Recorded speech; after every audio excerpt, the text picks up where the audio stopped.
নমস্কার। ওম নমো ভগবতে বাসুদেবায়। আমি রঞ্জন চক্রবর্তী, গ্রহ নক্ষত্র বার্তা চ্যানেলে আপনাদেরকে স্বাগত। শনিদেবের কুপ্রভাব থেকে বাঁচতে বাঁচার জন্য আর কি অনেক বিধি ব্যবস্থা আছে, অনেক আছে। তো আজকে আমি একটি বিধি ব্যবস্থার কথা বলবো। কিছু নিয়ম আছে।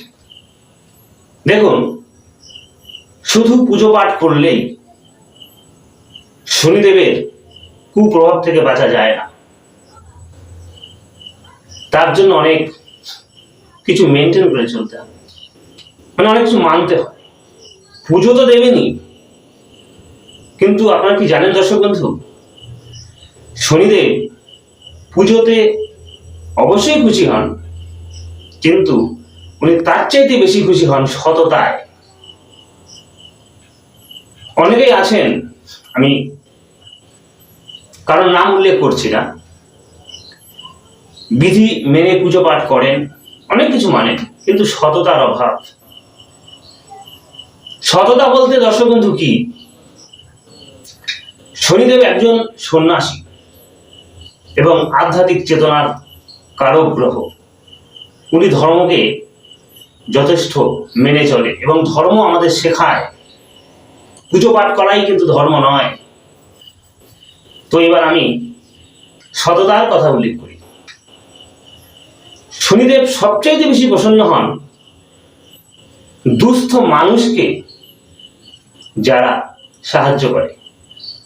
দুস্থ মানুষ, পিছিয়ে থাকা মানুষ, লেবার শ্রেণীর মানুষকে যারা সহানুভূতি দেখান, হেল্প করেন, সাহায্য করেন,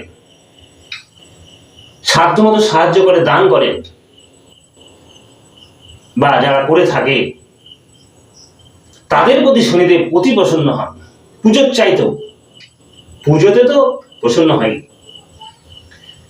তোমায় রাখবেন, শনিদেব অধর্ম, কুকীর্তি, কুকর্ম করা পছন্দ করেন না। আবার বলছি, পিছিয়ে থাকা মানুষকে সেবা করতে হবে, মানুষের সাথে দুর্ব্যবহার করলে হবে না। আর কি, শনিদেব কিন্তু নেশা পছন্দ করেন না। নেশা করা কোনো রকম, কোনো প্রকার নেশা না। তো দেখুন, সবার পক্ষে সম্ভব নয় নেশা ছাড়া, নেশা ছেড়ে দাও। অনেকেই করেন, অনেক কিছু করবেন না। তো যে নেশাই করুন না কেন, চেষ্টা করবেন কমানোর। আর শনিবার দিন নেশা করবেন না। তবে সব নেশা সম্ভব নয়, অনেকে বিড়ি সিগারেট খান, খৈনি খান। চেষ্টা করবেন শনিবারটা অ্যাভয়েড করার জন্য। তো বিশেষ করে আমি বলবো, শনিবার দিন যারা ড্রিঙ্ক করেন, মদ্য সেবন করেন, যারা অন্তত আপনারা শনিবার দিন করবেন না। এতে শনিদেব অতীব বলবো কি, অত্যন্ত রাগান্বিত হয়ে যান, অখুশি হন, ক্রুদ্ধ হয়ে যান। নেশা উনি পছন্দ করেন না। আশা করি বুঝতে পারছেন যে কথাগুলো বললাম। তো মনে রাখবেন, শনিবার দিন অন্তত ড্রিঙ্কটা করবেন না। সৎভাবে চলার চেষ্টা করবেন, শুধু শনিবার নয়, সবসময়। তো এই হচ্ছে ব্যাপার। আর শনিবার দিন অবশ্যই পুজো করবেন। এটা ভাদ্র মাস চলছে, 4টি শনিবার পড়েছে, 4টি শনিবারই করবেন। শুধু ভাদ্র মাস বলে কথা নয়, সারা বছর করা যেতে পারে। আমি ভাদ্র মাসটা কেন বলছি, ভাদ্র মাসটা শনিদেবের একটি বিশেষ মাস, শাস্ত্র মতে আমি শুনেছি জন্ম মাস। তো ভাদ্র মাসে এই 4টি শনিবার আপনারা উপোস করে পুজো দেবেন। তার পাশাপাশি আমি নিয়মগুলো বলছি, আপনারা করবেন। আবার বলছি, শুধু ভাদ্র মাস বলে কথা নয়, সারা বছর করতে পারে।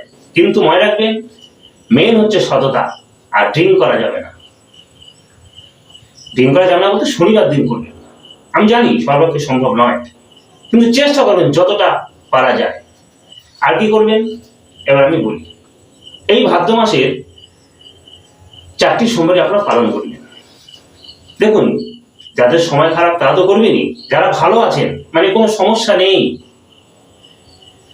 তারা করবেন। তাহলে শনিদেব আরো প্রসন্ন হবেন, তাহলে আপনাদের সুফল দেবে। শনিদেব অনেক পরীক্ষা করে আমাদের ফল দেয়, সহজে সাকসেস দেয় না দর্শক বন্ধু। তো এই মুহূর্তে যাদের সমস্যা আছে, কাদের আছে আমি বলি।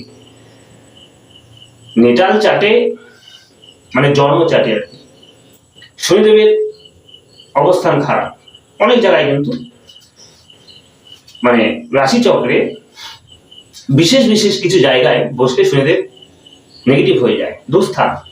তবে ষষ্ঠে ভালো ফল দেয় কিছুটা। লগ্নের ষষ্ঠে, অষ্টম এবং দ্বাদশে যদি শনিদেব বসে যায় খুব খারাপ, তবে ষষ্ঠে কিছুটা ভালো ফল দেয়। বা শনি যদি পীড়িত হয়ে যায় একাধিক গ্রহের সাথে, মঙ্গলের সাথে, রাহুর সাথে, রবির সাথে পীড়িত হয়ে যায়, তাহলেও কিন্তু নেটাল চার্টে শনির অবস্থান খারাপ। এর থেকে কিন্তু সারা জীবন কম বেশি ভুগতে হতে পারে। বা এই মুহূর্তে যাদের শনির সাড়ে সাথী চলছে বা ধাইয়া চলছে, কাদের সাড়ে সাথী চলছে দর্শক বন্ধু আপনারা জানেন। এই মুহূর্তে সাড়ে সাথী চলছে মকর রাশির, কুম্ভ রাশির এবং মীন রাশির, আর ধাইয়া চলছে কর্কট রাশির এবং বৃশ্চিক রাশির। তাছাড়া যাদের এই মুহূর্তে অশুভ দশা চলছে তাদের কিন্তু খুব খারাপ সময়, খুব খারাপ সময়। এটি শনিদেবের কুপ্রভাব, এটিকেই বলে। তো সমস্ত রকম কুপ্রভাব থেকে বাঁচার জন্য ভাদ্র মাসে 4টি শনিবার পালন করুন, মানে ভাদ্র মাসে 4টি শনিবার পালন করুন এবং সারা বছরই করবেন। তাহলে আবার আমি বলছি, সততা দেখাবেন, শনিবার দিন নেশা করবেন না। এবার আমি পুজো পাঠে আসি। কি করবেন? শনিবার দিন শুদ্ধাচারে উপবাস করে, যদি উপবাস করা সম্ভব না হয় নিরামিষ আহার করে, শুদ্ধাচারে পোশাক পরিবর্তন করে গঙ্গা জল ছিটিয়েও কিন্তু পুজো করতে পারবেন। যারা বাড়িতে করেন বা মন্দিরে যাবেন। তো নামগত্য দিয়ে পুজো দেওয়ার পাশাপাশি ঠাকুমশাই বা পণ্ডিতজির কাছে নামগত্য বলবেন, তারা ওনারা আর কি পুজো দিয়ে দেবেন। তো পুজো তো দেবেন, পুজো দেওয়ার পাশাপাশি এই কাজও করতে হবে। পুজো আপনারা যা দিয়ে দিন না কেন, জানি সিমনে তো লাগেই, 5 ফল, অনেক কিছু লাগে, ফল, মিষ্টি, নীল জাতীয় ফুল ইত্যাদি ইত্যাদি অনেক কিছু লাগে, বা মালা, অপরাজিতার মালা লাগে। তো আমি এবার আমি এবার পুজো পদ্ধতি বলছি। তো পুজো দেবেন, অঞ্জলি দেবেন, প্রার্থনা তো করবেন। এরপর কি করবেন? নিজে হাতে একটি প্রদীপ জ্বালাবেন, ঘিয়ের প্রদীপ, কালো রঙের প্রদীপ। দশকর্মার দোকান থেকে কালো রঙের একটি প্রদীপ কিনে আনবেন, প্রত্যেকদিন একটা করে, মানে 4টে শনিবার তো ভাদ্র মাসে। তারপর আপনারা ইচ্ছা মতো দিতে পারেন, পরপর দিতে হবে না। যাদের সমস্যা থাকে মা বোনেদের, তখন এই মুহূর্তে দেবেন না। শুধু ভাদ্র মাস বলে কথা নয়, সারা বছরই দেওয়া যেতে পারে। তো আমি ভাদ্র মাসের কথাই বলি। কি করবেন? পুজো দেওয়ার পাশাপাশি অঞ্জলি তো দেবেন, প্রার্থনা করবেন, আর ঘিয়ের প্রদীপ জ্বালাবেন। দশকর্মার দোকান থেকে কালো রঙের প্রদীপ, মাটির প্রদীপ রং করা কিনে আনবেন প্রদীপ। ওর মধ্যে ঘি দেবেন, বলতে দিয়ে নিজে হাতে প্রদীপটা জ্বালাবেন এবং ধূপকাঠি ধরাবেন। নিজে হাতে ধূপকাঠি, প্রদীপ নিজে হাতে, এবং প্রার্থনা করবেন আবেগ দিয়ে, মন থেকে। আর প্রদীপটা যে জ্বালাবেন নিজে হাতে, অবশ্যই পূর্ব দিক মুখ করে প্রদীপটি জ্বলবে। আর মাটিতে প্রদীপ দেবেন না, কোনো অশ্বত্থ পাতা পেতে তারপর প্রদীপ জ্বালাবেন। অশ্বত্থ পাতা পেতে তার উপরে প্রদীপ জ্বালাবেন, পূর্ব দিক মুখ করে, মাটিতে নয়।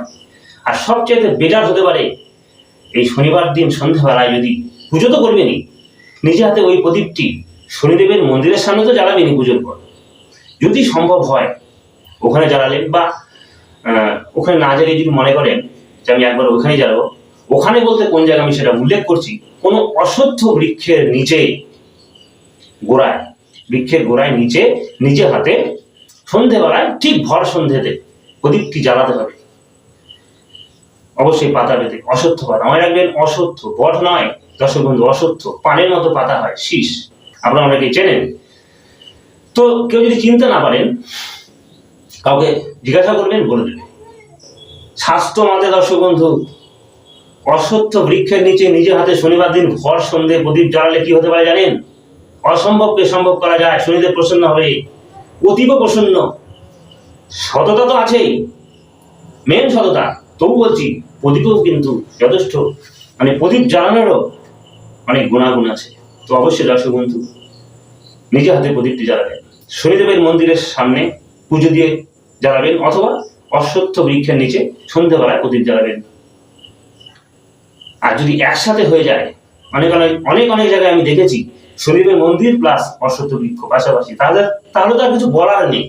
যদি না হয় অন্য জায়গাতেও জ্বালানো যেতে পারে। লজ্জা করবেন না দর্শক বন্ধু, নিজে হাতে প্রদীপটি জ্বালাবেন অশ্বত্থ বৃক্ষের নিচে।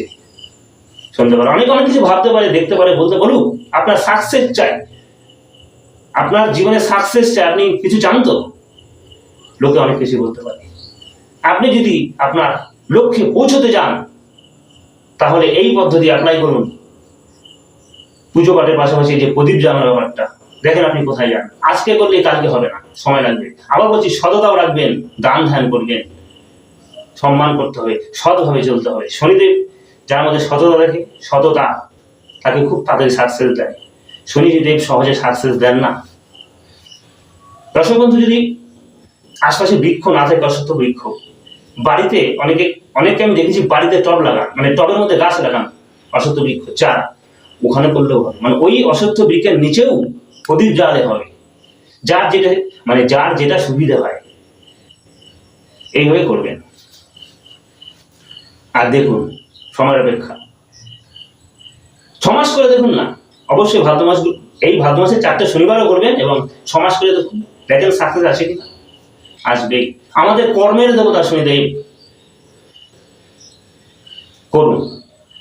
তো আবার বলছি, একবার রিপিট করে দিই, সততা প্লাস দান ধ্যান করা দুস্থদের। আর মদ্য সেবন করবেন না শনিবার দিন।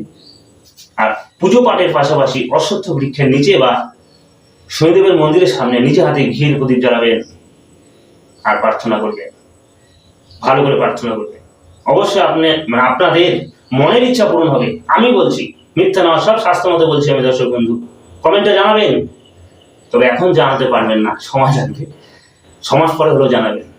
এতটাই সাকসেস আসতে পারে দর্শক বন্ধু, আমি বলছি। আপনারা পুজো করুন, আপনাদের মঙ্গল হোক, আমিও এটা চাই।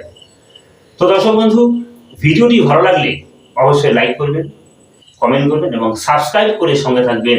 আর পাশে থাকা অল বেল আইকন বেলটি বাজিয়ে দেবেন যারা নতুন তাদেরকে বলছি, যারা আর যে ভাইয়েরা মায়েরা মানে মা বোনেরা আমার সঙ্গে আছেন তো আছেন, সঙ্গে থাকবেন, ভিডিওগুলো দেখবেন, মানে আমার ভিডিওগুলো দেখবেন, অনুরোধ রইল।